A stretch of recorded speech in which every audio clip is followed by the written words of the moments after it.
Hi, Randy. Yes. Thanks for helping my project. You're welcome. It's a nice day here at the park. Very nice. Hopefully I'm not spoiling for you. No. Just enjoying it all. I guess, could you say a little bit about yourself? Just retired. 2 years retired. That sounds amazing. Yeah. 68 years old now. You don't look 68. Okay, how much do I owe you for saying that? It's free. I mean, I would say you're probably like in your late 40s. Yep, no, 68. Okay. Yeah. Well, I hope I look like you when I'm 68. No, retired from corporate America. And so I'm just chilling now, enjoying life. That's awesome. And well, talking about chilling. Yes. So you're 68. Yes. That would mean you're probably about 10 whenever Neil and Buzz landed on the moon in 1969? Somewhere in that area, yeah. I still remember it coming on TV. Well, the whole world turned on their TVs for that. There were fewer channels to tune into, too. Yes. And it was carried by all three of them. That's it. No, it was something to see. Even if it was on your TV, you wish you could have been there during the launch and all that stuff. And that's still on my bucket list. I had to go watch a launch Is at Kennedy. actually to watch a launch. Now, I've been to Kennedy. I mean, I've stood on the runway, where it would land and all that stuff, this shuttle. Mm-hmm. And very interesting to stand there and picture all of that and see, like say, the thing was sitting on the launch pad whenever I was there. And yeah, very intriguing going through all of the steps. And yeah, very nice. I went to Kennedy one time with Okay. the space shuttle on the launch pad. It was December of 1985. All right. And it was Challenger. Wow. I know. Okay. And then in January it launched. Yeah. I wasn't there for that, but I was just Okay. like, So you're signed up to get on the next shuttle and go somewhere? No, not yeah. Yeah, I mean, next time they put a call out for astronauts, I plan to apply. I figure why not? I went ahead and sent Elon Musk a little tweet, Okay. and I said, "Can you just go ahead and advance me the ticket for the next one? Sure. I promise I'll send you an IOU." Yeah, exactly. Yeah, only the rich can afford to go on those flights. For now. For now. For yes. Yes. But that's a good point. Back Yes. in like the 1960s and 1970s, I mean, you're in your teens in the 1970s. Yes. Do you remember if you had a sense at that time that it's highly paid astronauts, well, highly selected astronauts, but eventually it would be everyday people? I mean, was that something that No, crossed your mind? when that first evolved, there was no sense of the everyday Joe would ever get to go. Really? Because, I mean, everything that you saw on TV, okay, highly trained, Mm-hmm. very, very physically fit. No, you virtually had to be a walking, talking robot, perfection, The right stuff. to be, an astronaut. So, yeah. But I heard like Pan Am, which Right, nobody right. knows about today, but we know about it. I know about that. Yeah. That they had this thing about, reserve your trip to the moon, and Yes. lots of people did that. Right, it was a big advertising thing for them. Now, do you think the people were like, "Oh, this is fun and goofy, Yeah. why not do it?" Or do you think they were like, "Yeah, I mean, someday Pan Am might be going to the moon"? I still think there was a lot of dreamers back there. Okay. There's a lot of dreamers now. There's always that section of society that wants to do this particular something that nobody else can do, will do, or wants to do. So yeah, the dreamers are always going to be there. Oh, were you a dreamer back then? Yeah. I think it's just something some people have. You either want to or you don't.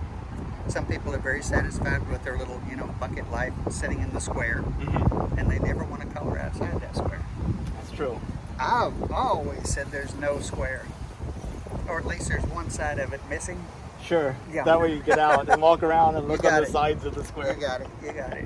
And that got me in trouble in corporate America.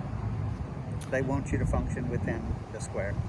It's funny. It depends on what level of corporate America you're dealing with. If you're dealing with like the people that are entrenched around you, that's true. Yes, But then you yes, have yes. like other people that expect for you to break free. It's like, I didn't find that the case. okay. Because like I said, I was in the oil and gas corporation, 46 years. And because I did try to step outside the box, that's when they go, HR. HR.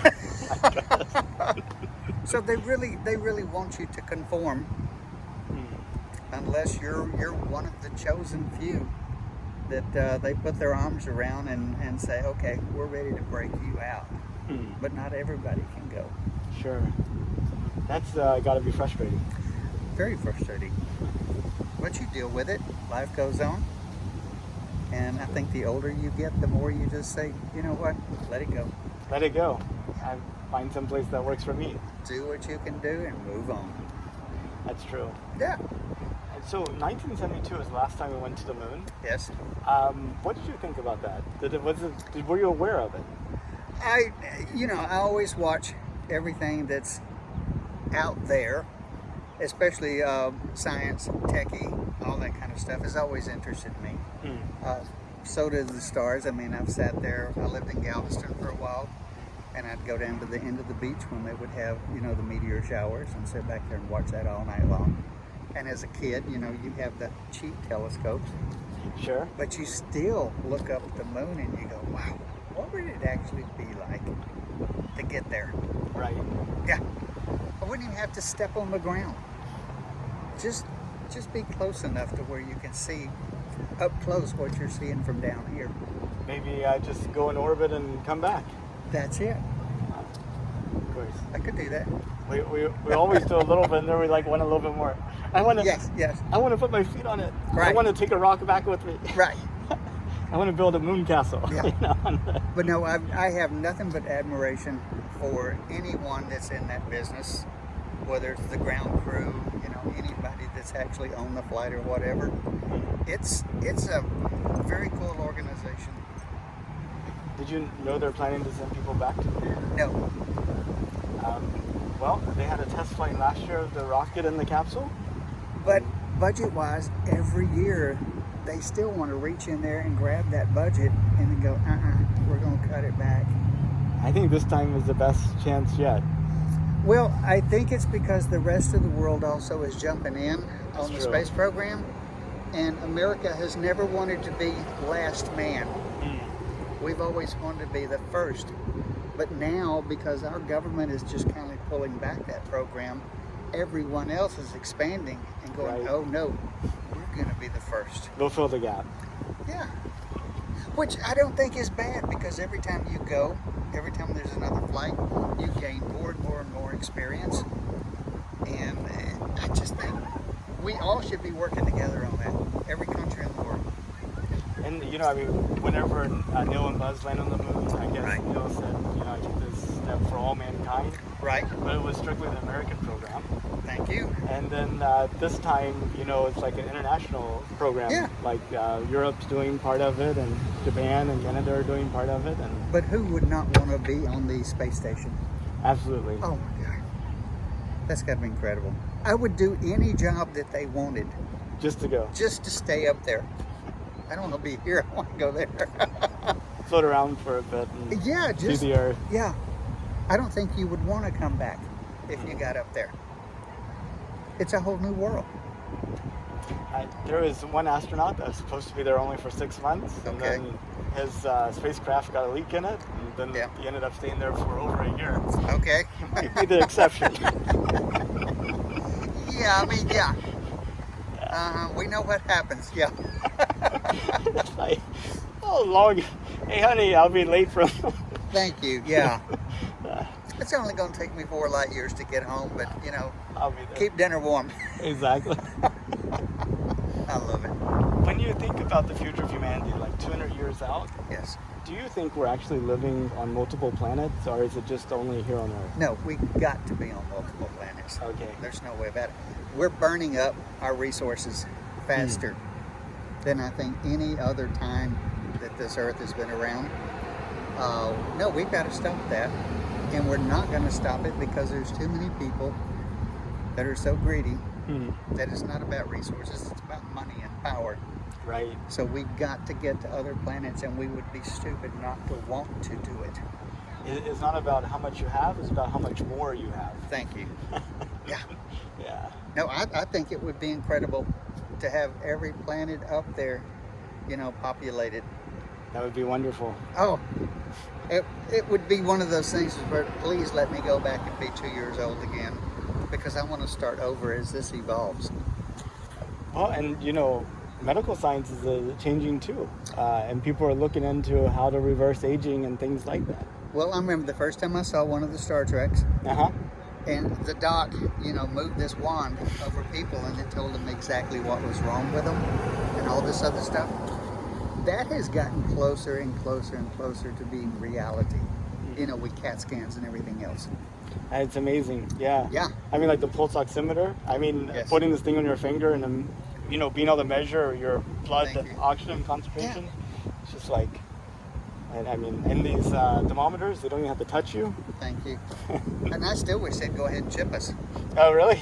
Like something that monitors us? And, well, you think of if you go to an emergency room, right? Or something happens up here and you're on the concrete, just to be able to have somebody that can just put a little wand on a chip in your neck and tell you exactly what medications you're on, your past history, your surgeries, what you're allergic to. It's got to be incredible. Or even better than that, a black box. It's like, hey, this is what's happened to them in the past 24 hours. Yes. This is what you're seeing. Yes. Well, I've got a pacemaker. Okay. That I've had for a long time, and each I would say 5 to 7 years as the battery wears out on these things. Okay. The evolution of even a pacemaker. Wow. Has evolved. It scares me sometimes, because now they're telling me that the latest and greatest pacemakers are going to start talking to you. Oh my gosh. Yes. You're like, what'd you say? Yeah. If that won't wake you up, nothing will.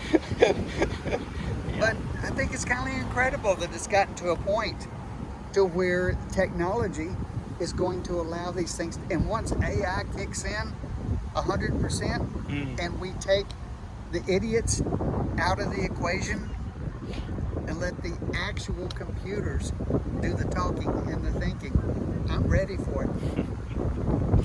Please, I'm stupid. I don't have the brain that you've got. And besides that, like they said, medically, these AI computers, they can go ahead and in seconds go through just everything that's ever been thought of medically.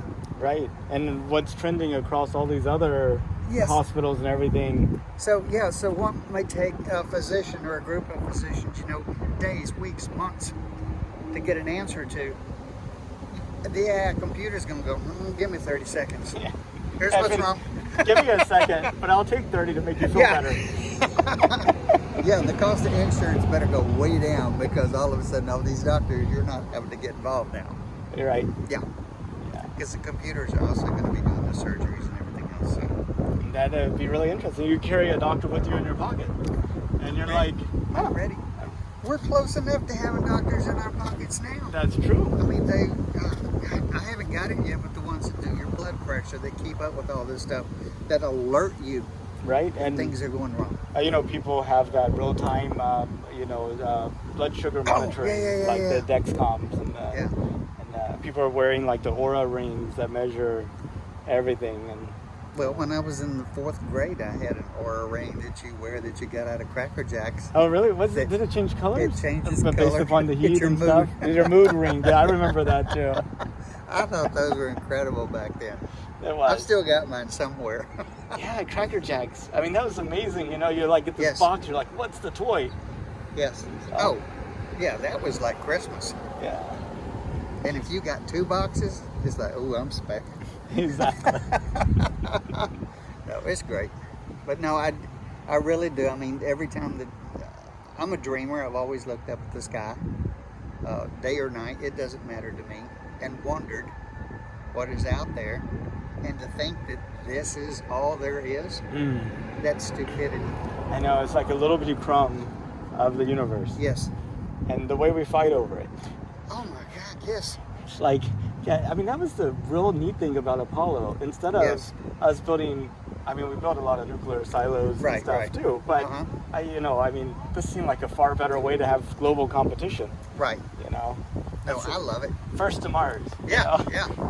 No, like I say, I'm just knocking on wood that we're going to evolve even there won't be any setbacks or holdbacks. But as long as we have the super dreamers, like the Elon Musk and these people that are willing to put their own money on the line, and if you listen to people like that, their brains are just incredible. It's like, I know. it's not a problem.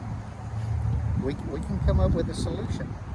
I mean, he's stuck in traffic. He's like, there's just a whole bunch of tunnels, and then goes and creates a company that makes tunnels. Yes, yes.